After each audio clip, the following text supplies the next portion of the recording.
Thank you, Mr. Speaker.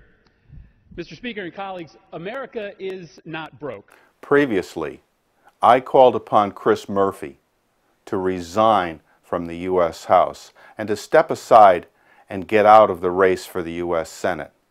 The reasons were clear and convincing.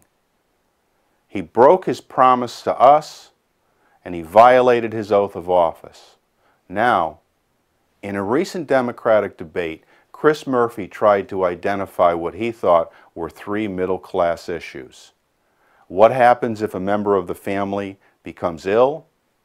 How do we afford the high cost of a college education? And where are the people going to get their next paycheck? Well, Chris Murphy has some explaining to do. On issue number one, what happens if a member of the family becomes ill?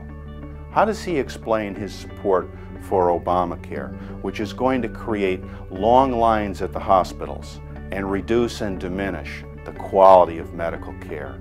And how does he explain Obamacare bureaucrats handing out over 1,200 waivers to crony special interests and campaign donating businesses? And of course, the biggest waiver of them all, the United States Congress. What about issue number two? How are we going to afford the high cost of a quality education for our kids? How does Chris Murphy explain his support for the failed Obama stimulus package, which sucked so much money and capital out of the private sector that we have the longest period of high unemployment since the Great Depression? And if that's not depressing enough, issue number three, where are the people going to get their next paycheck? How does Chris Murphy support the Obama plan to levy $250 billion of additional taxes on the American business community? The people want answers. The people deserve answers to why Chris Murphy is waging this war on the middle class.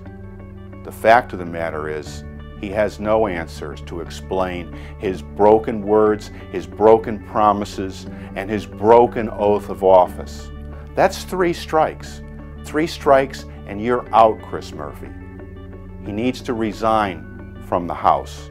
He needs to step aside and get out of the race for the Senate, for the good of our country, for the good of the sovereign state of Connecticut, and even for the good of his own party, which he has embarrassed.